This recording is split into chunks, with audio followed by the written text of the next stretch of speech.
Salut à tous et bienvenue pour cette nouvelle vidéo. Alors dans la précédente vidéo, on a mis en place un serveur Radius avec le rôle NPS au sein d'un Windows Server. Donc un serveur Radius, en tout cas au sein du serveur NPS, on va dire qu'il est plus adapté pour fonctionner avec un environnement Windows. Ça nécessite d'avoir une licence, etc. Donc voilà. Il est possible qu'on veuille aussi disposer d'un serveur Radius plus général avec plus de fonctionnalités, le support de compte local, etc. Ce genre de choses, tout ça de manière open source qui ne nécessite pas d'avoir de licence. Pour ce faire, on peut utiliser FreeRadius, qui est, on va dire, une référence dans le monde de l'authentification 802.1x, le framework AAA, qui permet de faire pas mal de choses. Donc il est assez modulaire, il y a beaucoup de modules justement, et donc c'est intéressant. Le problème avec FreeRadius, c'est que c'est un outil qui est assez complexe à prendre en main, alors qu'il y a quelques outils qui fournissent des GUI qui permettent un petit peu de simplifier on va dire la prise en main de l'outil, donc comme DalloRadius, RadiusDesk, etc. Mais globalement, tout ce qui est la partie back-end est vraiment gérée sur des fichiers de configuration, que ce soit pour définir les NAS, les clients, les modules. Lorsqu'on veut customiser les flows d'authentification, c'est assez compliqué. C'est pour ça que j'ai décidé de faire une playlist bien dédiée à FreeRadius, dans laquelle petit à petit on va s'intéresser dans l'utilisation avancée de FreeRadius. Donc, je suis pas un expert forcément, mais comme j'ai commencé à utiliser FreeRadius, je trouvais ça intéressant d'éventuellement faire une playlist là-dessus. On aura peut-être plus loin sur la mise en place de la HA, etc. Je sais que c'est possible avec notamment la partie SQL, mais on va y aller petit à petit. Donc, dans cette première vidéo de la playlist, je vous propose de simplement commencer à faire l'installation de FreeRadius et essayer d'avoir, on va dire, un flux qui fonctionne avec une authentification comme d'hab, que ce soit sur du Wi-Fi, que ce soit sur du câblé, etc. Donc, c'est parti.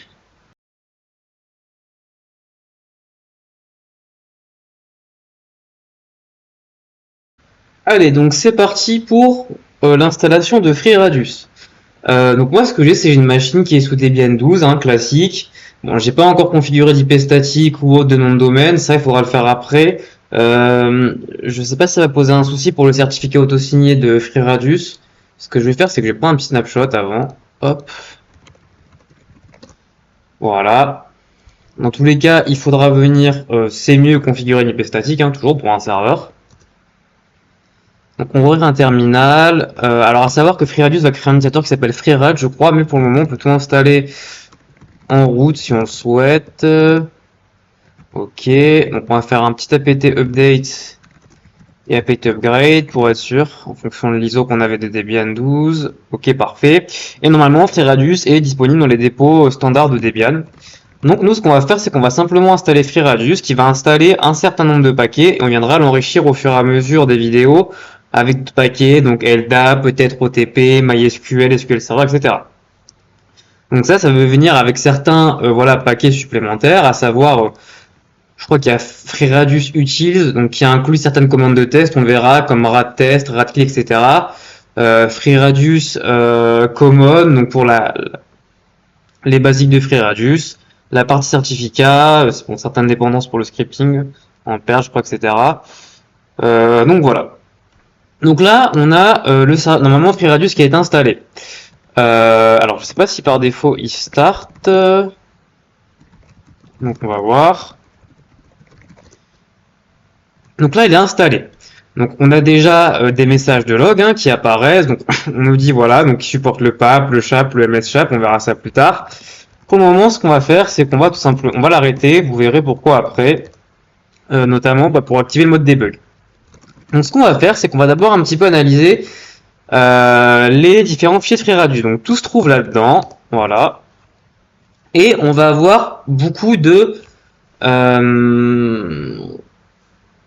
choses, de dossiers disponibles. Donc, les fichiers principaux, ou dossiers, qu'on va travailler, donc à quelqu'un va travailler dans cette vidéo, ça va être les suivants. Alors certes, va contenir les certificats pour toute la partie EAP, TLS, etc. Donc client.conf, c'est là qu'on viendra définir nos NAS, voilà. Donc nos bornes Wi-Fi, Unify, TP-Link, etc. Les dictionaries, ça je crois que j'ai jamais trop utilisé, mais c'est pour définir des variables globales, voilà. Et nous, cette vidéo, on va pour le moment travailler, voilà, après il y a d'autres fichiers, voilà, mais on va peut-être travailler avec le radiusd.conf, on va surtout travailler avec ces dossiers-là, donc user, pour définir nos utilisateurs locaux, puisque pour l'instant, on n'a pas d'intégration à l'Active Directory ou à une base de données. les site enable et éventuellement les clients.conf. Donc, ce que je vous propose, c'est tout de suite d'aller faire un tour dans un dossier client.conf. Donc, on viendra bien sûr au fur et à mesure un petit peu la logique de fonctionnement de FreeRadius, mais on va y aller petit à petit. Donc nous, ce qu'on peut faire déjà, c'est afficher le fichier client.conf. Donc effectivement, on voit que le fichier client.conf définit les serveurs NAS. Par défaut, on en a un qui est lui-même, en fait, voilà, pour faire du test, quand on a un utilisateur, un fichier à plat, pour voir un petit peu ce qui va se passer en termes de réponse. Donc on a un client qui va être le localhost. Donc attention, hein, on verra ça avec les commandes de test. Parfois là, il faut définir vraiment l'IP V4 du serveur, pas la loopback. Bon, on verra. Donc ça, c'est le fichier client. Donc si on veut que ça marche de manière très simple, ce qu'on peut faire, c'est qu'on va commencer par rajouter un client. Donc moi, ce que je vais faire, c'est aller sur mon infra Unify. Tac, voilà. Alors, il va falloir que je me relog. Non, je suis toujours logué. Et là, par exemple, pour mon access point, je vais pouvoir tout simplement récupérer son IP, donc elle est ici, et la définir dans client. Alors il y a plusieurs... D'ailleurs, FreeRadius nous conseille d'utiliser les adresses IP. Bon, voilà. Donc, je sais pas exactement jusqu'où on peut aller sur la configuration actuellement avec fichier client.conf. On a l'air de pouvoir définir, voilà, des protocoles qui peuvent être supportés pour ce genre de, enfin, pour ce type de NAS, etc. On a le secret, bien évidemment. Donc, par défaut, c'est testing 1, 2, 3. Pour le client, on peut définir un petit nom, voilà. Enfin, on pourra définir également si le client supporte, comme sur Unify, et ben la partie certificat pour ce qu'on appelle le RADSEC. Je pense qu'il le supporte. Voilà, donc le type de NAS type, etc. Donc nous, pour l'instant, on va faire quelque chose d'assez simple. On va simplement définir un client. Donc on va se baser sur la syntaxe juste en dessous. Et je vais l'appeler Unify AP01. Donc ça, c'est mon premier client en fait. Voilà. Donc on va reprendre la syntaxe. Donc c'est IPAD, ADR. Voilà. Alors, je suis pas sûr que l'indentation soit vraiment importante, mais on va quand même le respecter. Enfin, on va essayer du moins. Parce que je suis pas sûr que je l'ai respecté là. Secret, on va mettre Unify. Voilà. Et je sais qu'il y a un dernier champ, alors qui n'est pas forcément obligatoire. Je sais pas s'il y est par défaut ici. Tac, tac, tac. Qui était, bon, c'est pas très grave. Donc après, on peut définir effectivement des limites, de nombre de connexions, etc. Donc, on pouvait définir une sorte de description, en fait, voilà, un nom commun, un nom descriptif pour le client. Mais normalement, ça devrait suffire. Donc voilà comment on va définir de manière simple un client. Ensuite, on a la partie user. Donc si on les affiche, alors on va l'afficher d'ailleurs, nano user, on va avoir la configuration des utilisateurs. Donc, par défaut, comme on peut le voir, ça utilise un fichier plat sur FreeRadius, mais rien ne nous empêche d'utiliser à l'avenir un URL DAP, OpenLDAP, Active Directory, une base de données SQL, MySQL, SQL Server, etc. Il y a plusieurs types de drivers, donc voilà. Et donc là, l'avantage, ce qui est très bien, c'est qu'on a des exemples en fait d'utilisateurs. On pourra d'ailleurs très bien en décommenter un pour pouvoir faire des choses. Donc tout n'est pas forcément obligatoire, hein. En fait, là, ce qu'il y a, si vous vous rappelez, donc on les a pas forcément vus dans le serveur NPS, mais ça, c'est des réponses qui vont être incluses en fait, qui vont être envoyées au NAS, voilà. Donc par exemple, on veut que tel client, telle personne ait cette IP adresse, etc. Et d'ailleurs, c'est là qu'on on pourra faire par exemple de l'assignation de VLAN dynamique. Alors pas que là, on verra plus tard, on peut le définir par utilisateur, ou on peut le définir autre part. Ok. Donc là, pour l'instant, nous, ce qu'on peut juste faire normalement pour l'authentification, c'est décommenter ça. Voilà. Et c'est pas mal. Donc, ce qu'on peut faire maintenant, enfin, voilà, juste pour tester hein, l'avancée sans forcément aller bien plus loin, c'est démarrer FreeRadius en mode debug. Donc, alors, normalement, il y a un démon qui s'appelle Radius D ou FreeRadius, je sais plus, qui est pas forcément dans le PAF. Il a l'air d'être ici. Hop. Attendez. Tac, tac, tac. Ok. Donc voilà. Donc ça, alors, on va revérifier si ça tourne. Non. Ok.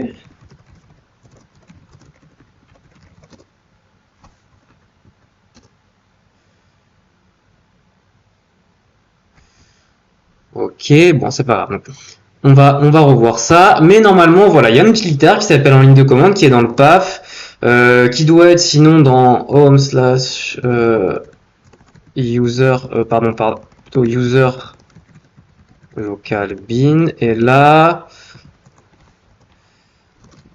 plutôt, hop, tac, tac, tac. Bon, c'est pas grave, je retrouverai le chemin. Bon, c'est dans le path de l'utilisateur, mais c'est peut-être dans le path de l'utilisateur free radius user, donc c'est pas très grave. Alors là, ce que j'aimerais comprendre par contre, c'est pourquoi il n'arrive pas à se binder alors que free radius est littéralement éteint. Je ne comprends pas trop. Je sais pas si les stats va être installé. Hop. On va regarder. Mais en fait, l'idée là, si vous voulez, c'était vraiment d'installer, putain, de couper le service free radius pour pouvoir le lancer tout simplement en mode debug. Alors a priori, il tourne toujours. Ok.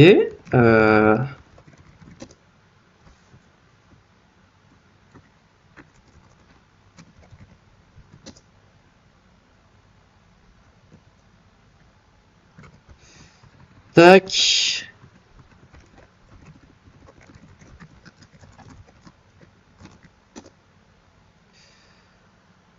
Ok, bon, je vais regarder un petit peu où est le souci. C'est un peu étrange. Donc c'est moi qui dois rater quelque chose, hein, et on reprend juste après.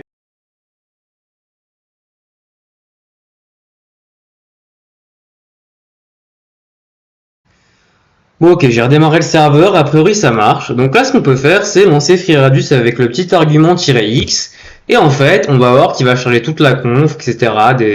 Voilà, donc tous les modules de pré-accounting, de machin, tout ça qui existent, et voilà. Donc là, on est là. Donc ce qu'on peut faire, c'est qu'on peut à côté ouvrir un deuxième terminal.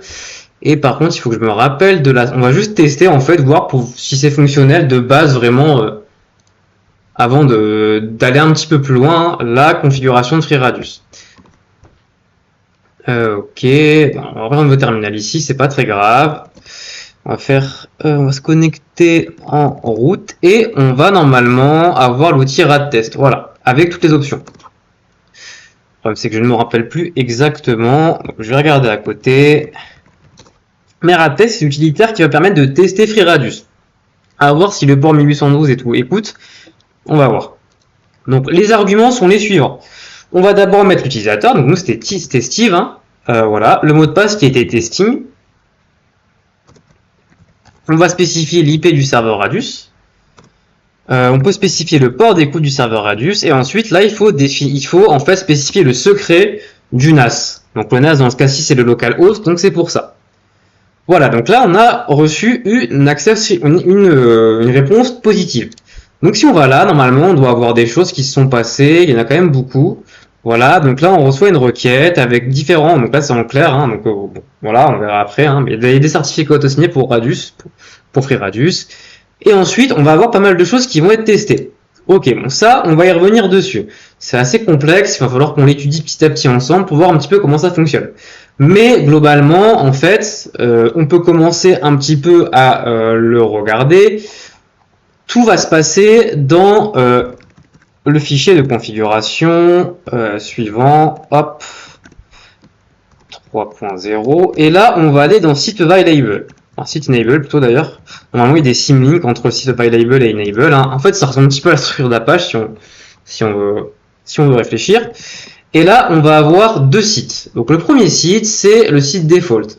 Donc attention, je vais dire des choses à prendre avec des pincettes, je suis pas forcément sûr de ce que j'avance, mais globalement ce qui va se passer, si vous voulez, on va avoir deux canaux en fait dans le sein d'un protocole Radius. Alors si je peux retrouver un schéma sur internet, il y en avait un qui était intéressant, sinon c'est pas très grave, mais je vais essayer de retrouver un schéma qui était intéressant. Donc voilà, celui-là peut être assez intéressant. On va prendre celui-ci, voilà.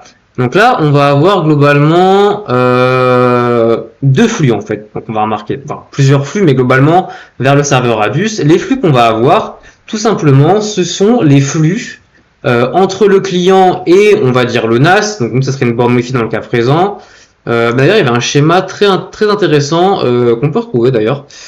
Hop, normalement, si on tape ça, on devrait pouvoir le trouver. Voilà, c'était ce schéma-là qui est intéressant. Donc, on va avoir vraiment un flux. Quand je parle, les flux dont je parle là sont les flux entre quelque chose, un client et le serveur Radius. Donc, on a la partie Unify qui va, enfin la partie NAS qui va effectivement lancer le flux d'authentification après avoir fait un premier flux avec le client de type EAP. Donc voilà, pour s'authentifier, pour demander, enfin pour dire je veux m'authentifier, etc. On va avoir ce flux-là. Et ensuite, on va également avoir un flux normalement qui va être chiffré entre le client et enfin vraiment le supplicant, hein, le temps qu'on a vu dans la précédente vidéo, donc le PC, le smartphone, etc. et le serveur Radius.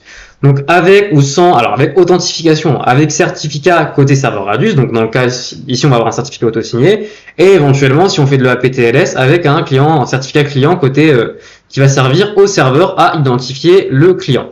Donc voilà, donc ensuite on va avoir bon, la communication et la dérivation, et ensuite on va avoir l'encrypted channel dans lequel on pourra envoyer du PAP, du MS-SHAP, etc.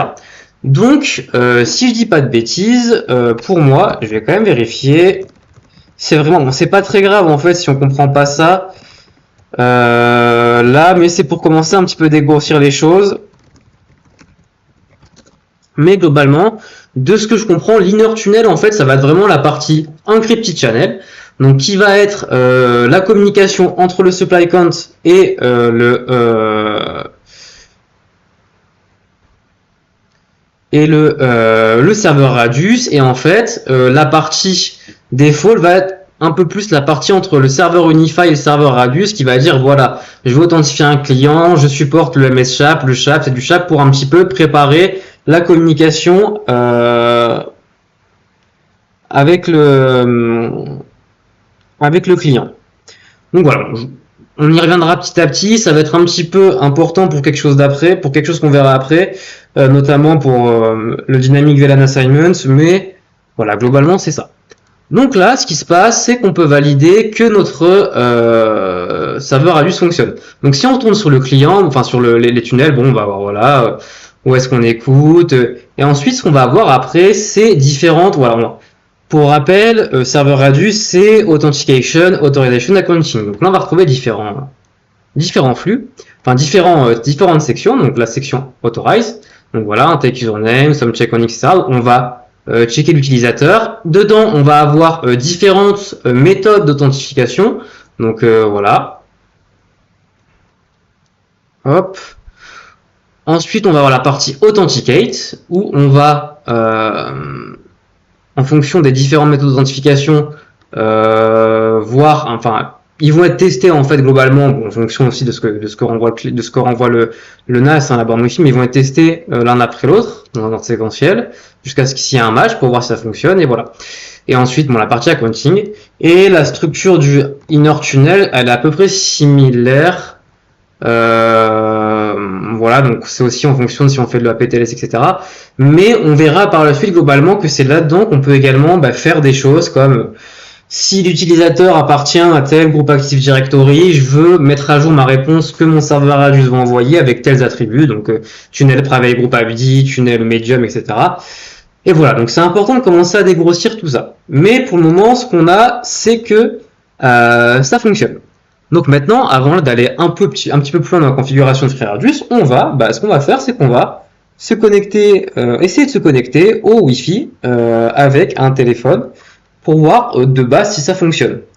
Donc on se retrouve tout de suite pour faire ça.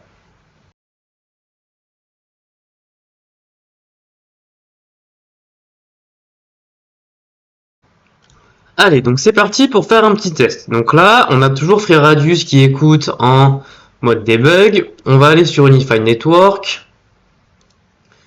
Alors, on va définir un nouveau profil. Bon, j'en ai pas mal, c'est pas très grave.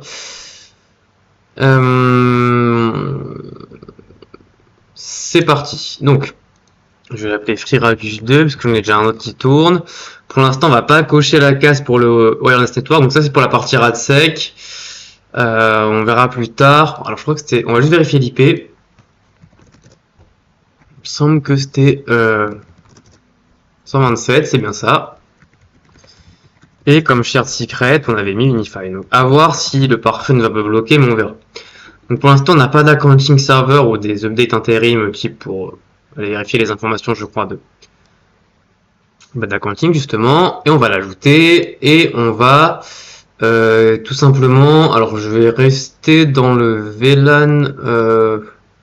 On va rester. Alors je vais peut-être quand même passer dans le VLAN 50 pour être sûr que ça marche. Il faut que j'ai mon OpenSense qui tourne pour que ça fonctionne. C'est pour être sûr, hein. Alors normalement c'est pas très grave, hein. Si vraiment la connexion fonctionne et que j'ai une IP de ma box, ça marche. Mais comme je crois que j'ai un portail captif pardon, qui tourne sur ce VLAN sur l'OpenSense, on va l'allumer, on va bien voir. Et donc on va se mettre dans le VLAN 50. On va être du WP entreprise, FreeRadius et moi ça dit bah c'est VLAN 50 guest. Ok. Donc on va simplement attendre que l'OpenSense fonctionne. En attendant, on va se remettre rapidement sur le FreeRadius, voilà, qui écoute en mode debug. Très bien. Et moi, ce que je vais faire, c'est que dans une autre fenêtre, je vais commencer à enregistrer mon écran et afficher l'écran. Aller dans la partie Wi-Fi. Tac.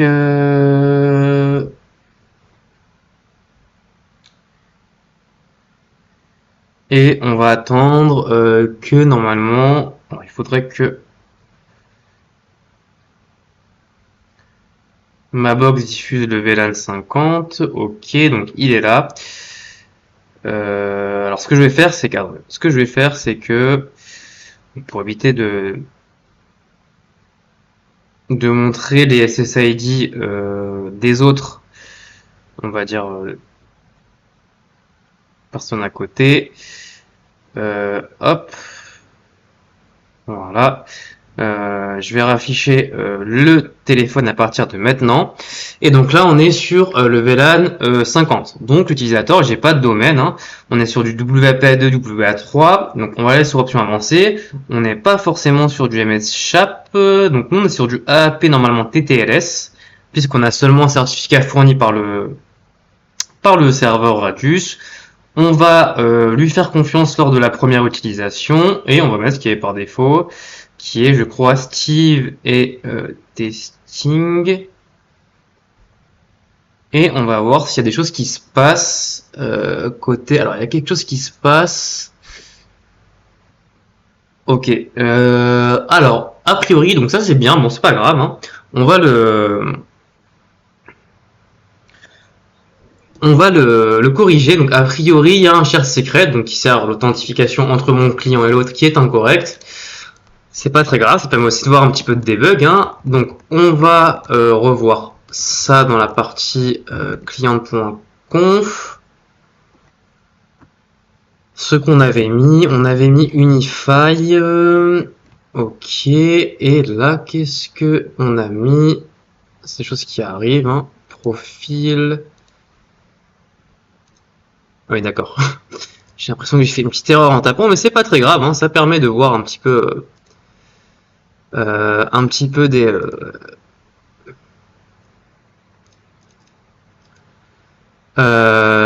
eh bien des choses. Donc écoutez, on va de voir un petit peu le debug, donc c'est intéressant toujours. Hein. Donc ce qu'on va faire, c'est qu'on va carrément le supprimer, on va le refaire, hop, voilà. On va être sûr de bien mettre le bon secret. Unify, c'est très bien. Alors, le petit add,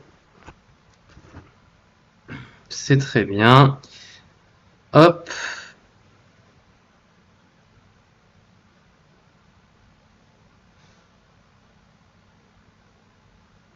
Et donc maintenant, ce qu'on va essayer de faire, tac, alors juste je vous demande 2 secondes.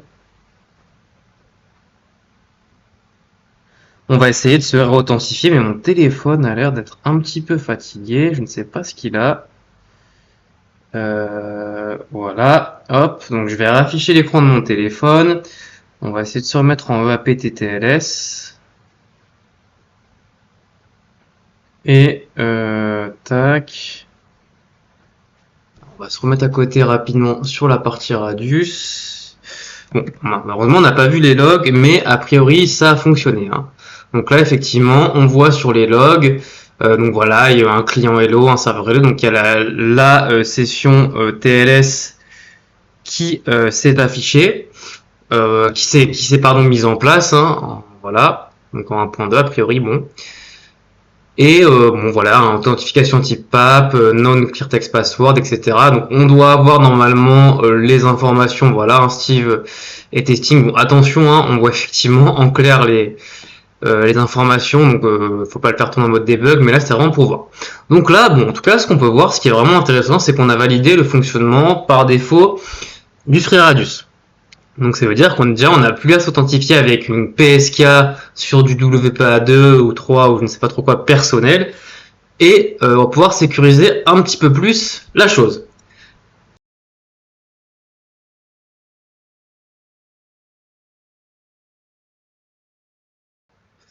Allez, donc maintenant ce qu'on va faire, c'est qu'on va passer, avant de conclure la vidéo, à la partie dynamique VLAN assignment, un peu comme on l'a vu sur le serveur NPS. Donc ça va nous permettre, en fonction de certaines règles qu'on va avoir, de configurer de l'assignation tout simplement de VLAN dynamique. Donc pour ce faire, alors on peut le faire de deux méthodes, hein. On peut travailler sur le fichier user.conf directement, enfin user pardon directement, et on va pouvoir faire petit à petit par utilisateur. Si vous voulez, bah, on peut modifier, comme on le voit là, les réponses qu'on peut fournir. Donc ça, c'est pas une méthode forcément la plus scalable. Donc nous, on va aller les faire directement dans les fameux sites, l'inner tunnel et le default tunnel.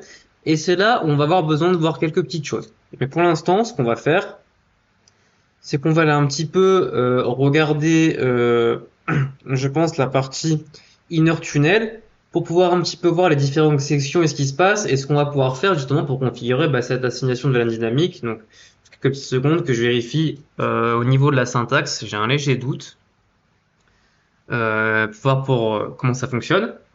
Mais globalement, ce qu'on va pouvoir faire, c'est travailler avec des conditions et des variables. Là, on va le voir, hein, quand on va aller dans le dossier pour pouvoir un petit peu configurer tout ça.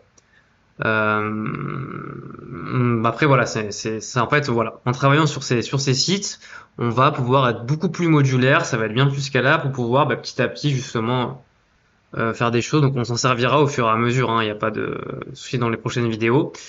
Donc voilà. Donc ce qu'on va faire, c'est qu'on va maintenant se rendre sur la partie inner tunnel. Donc voilà, on voit qu'on a différentes sections, hein. On va se rendre sur la partie post-hot. Donc la partie post-hot, c'est la partie en fait, qui permet de modifier la réponse une fois que l'authentification a été validée. Donc les premières étapes, on en le AAA, qui va permettre justement de pouvoir manipuler la réponse avec les attributs qu'on a envoyés. Donc là, on voit, il y a un bloc avec un if, hein, donc c'est ce que je disais, c'est avec notre condition. Ça, on va revenir juste après dessus. C'est pas, voilà, on va y revenir juste après. Mais globalement, ce qu'on va pouvoir faire, c'est travailler avec des conditions pour pouvoir modifier notre réponse. Donc là, on va taper, on va l'expliquer, il n'y a pas de souci. Mais en fait, ce qu'on va faire, c'est on va faire une condition qui dit si l'utilisateur qui a été envoyé par le client Radius, si le nom d'utilisateur qui a été envoyé par le client Radius, dans le cas présent c'est Steve, en fait, on veut mettre à jour les attributs de la réponse. Donc on va reprendre les mêmes attributs qu'on avait vus avec le serveur NPS, à savoir tunnel medium, tunnel media type, tunnel group ID, et on va les définir. Ce qui va permettre de tout simplement mettre à jour la réponse. Donc là, on a une petite fonction qui s'appelle update reply, hein, qui permet de mettre à jour la réponse. Je crois que c'est un langage qui s'appelle unlang sur FreeRadius, je suis pas sûr, j'ai un doute, mais voilà. Et on va venir définir nos trois variables. Ça, bien évidemment, on pourra le faire en base de données à l'avenir, hein, encore une fois. Là, on est vraiment sur la phase de découverte de FreeRadius parce que c'est pas forcément évident avec ces fiches de configuration. On verra à l'avenir sûrement pour Dalo Radius ou Radius Desk, mais voilà. Donc tunnel medium type, donc voilà. Comme pour NPS et tunnel private group ID. Moi, je vais le définir sur le VLAN 50, tout simplement. Voilà, on met à jour notre variable. Et donc voilà, on met à jour notre variable avec donc là c'est une chaîne de caractères avec la valeur 50, hein, vous mettez ce que vous voulez en fonction de votre infra-réseau. Par contre, il va falloir avoir un petit point de vigilance sur le serveur, enfin sur sur la condition qui est en dessous que j'avais un petit peu mentionné juste avant. Pourquoi? En fait, là vraiment, ce qu'il faut savoir, c'est que le inner tunnel, c'est vraiment la communication entre entre le supplicante et le serveur Radius. Sauf que là, ce qu'on revoit sur le schéma là, en fait, au niveau réseau, il faut se poser la question, qui a besoin de savoir quel VLAN il faut déclarer? En fait, c'est pas le client qui va se mettre lui-même à taguer son VLAN, etc. Non. L'appareil, en fait, dans la relation tripartite là, qui a besoin de savoir le VLAN assigné, c'est la borne Wi-Fi. Dans le cas d'un réseau câblé, typiquement, ça serait le switch qui aurait besoin de savoir sur quel port, enfin, quel VLAN taguer en accès, enfin, mettre en access, pardon, sur le port. Donc là, vraiment, c'est la borne Wi-Fi qui a besoin de ça. Et pour rappel, la communication entre la borne Wi-Fi et le radius, c'est dans le fameux default ou outer tunnel, en fait, en tout ce qui n'est pas le APTLS vraiment pour l'authentification, etc., mais vraiment la soit authentification basique, etc., c'est vraiment dans la partie default ou outer tunnel. Et justement, la section qui est en dessous, là, en fait, elle nous permet tout simplement de expliciter certaines variables qu'on veut également renvoyer dans l'outer tunnel, donc globalement, ce qui est renvoyé tout simplement au NAS. Donc voilà, donc si c'est à 0, on va pas rentrer tout en haut dans la condition. Par contre, si c'est à 1, donc là on va le mettre à 1, on va rentrer dans la condition et on voit bien en bas que voilà, update, en gros ça va dans l'outer, donc dans le default, ça va rajouter les attributs, donc ça va prendre plus égal pour les développeurs, ça va prendre la réponse précédente et ajouter globalement, j'imagine que ça marche comme ça, ce qu'on a mis. Donc voilà, une fois que ça c'est fait, on peut sauvegarder, on va quand même redémarrer la conf, enfin redémarrer pardon le FreeRadius en mode debug, et là on va juste venir faire quelques petites modifications sur la partie Unify maintenant, bien évidemment. Donc il faut qu'on choisisse cette fois-ci pour la partie wireless réseau radio d'accepter les attributs de VLAN renvoyés par le serveur Radius pour mettre à jour le VLAN, tout simplement, c'est important, sinon ça marchera pas. Et dans la partie SSID, on va se remettre sur le native VLAN par défaut, peu importe, voilà, et on verra bien, moi pour moi le VLAN 1, enfin le VLAN 1 chez moi, et on verra bien normalement qu'on aura la réponse et qu'on aura tout simplement l'attribut, enfin le VLAN qui sera mis à jour au sein de la réponse FreeRadius. Donc on va se mettre sur FreeRadius, on va retourner maintenant sur le téléphone, voilà, on va, à nouveau je vais oublier les réseaux, on va refaire un petit peu la configuration, donc essayer voilà de reprendre la partie EAP, donc TTLS, se loguer avec le compte Steve, et normalement ce qu'on devrait voir sur l'écran une fois qu'on s'est logué avec le compte Steve, on devrait voir normalement les informations, enfin le processus de login qui devrait apparaître sur la partie FreeRadius, pardon, avec nos différents attributs fournis par le serveur, enfin par notre FreeRadius, pardon, dans la réponse. Donc voilà, donc là effectivement on voit bien qu'on a nos trois variables qui ont été rajoutées. Alors là ça allait un peu vite, mais si on remonte au-dessus, on voit bien nos variables en fait qui ont été rajoutées, qui ont été renvoyées dans la réponse à la fin, qui ont permis de taguer le VLAN 50. Et d'ailleurs, sur mon Android, on peut bien voir effectivement qu'on est sur moi mon captif portal, j'ai bien obtenu une IP en 192.168.50. Donc ça veut dire que, alors par défaut je suis sur native VLAN, donc ça veut dire effectivement que cela a bien fonctionné. Donc voilà, l'intérêt de le faire dans le inner tunnel, c'est tout simplement de que ce soit un peu plus scalable. Dans les prochaines vidéos, on verra encore une fois pour être encore plus scalable, comment le mettre à jour comment le mettre en place avec du SQL si nécessaire, avec du LDAP, etc. Mais voilà, je pense que pour cette vidéo, ce qu'on a vu était très bien et qu'on va pouvoir s'arrêter là.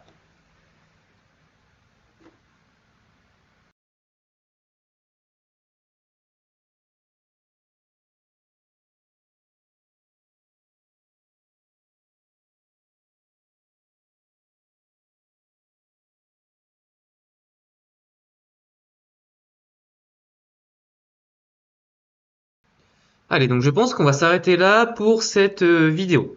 Donc on a vu un petit peu voilà comment installer FreeRadius. Donc FreeRadius qui est, on va dire, la référence dans les solutions open source de NAC, puissance de AX, etc. Donc dans cette vidéo, on a vu un petit peu voilà comment l'installer, comment le configurer? Donc avec différents fichiers de configuration, on a notamment vu le fameux user qui permet de définir l'utilisateur si on travaille sur un fichier plat. On a vu la partie qui permet d'ajouter un serveur, enfin, pardon, un NAS, comme un access point, etc. Voilà, donc on a ensuite travaillé un petit peu sur l'intégration avec Unify. On a surtout vu un petit peu les fichiers dans la partie site enable, donc un peu la distinction effectivement entre le default qui est plus tout ce qui est non chiffré, donc par défaut comme la communication entre la borne Wi-Fi, le serveur Radius, et la partie inner tunnel qui elle se focus plus sur la partie TTLS, donc la communication entre le client, etc. et les méthodes d'authentification EAP, donc PAP ou MSCHAP, etc. Donc on a vu également l'assignation dynamique de VLAN, un peu comme sur le serveur NPS. Ce qu'on fera, c'est que dans la prochaine vidéo, on va commencer à travailler, je pense, sur la partie SQL et éventuellement sur la partie LTAP. Donc je vous remercie à toutes et à tous d'avoir suivi cette vidéo et je vous dis à la prochaine.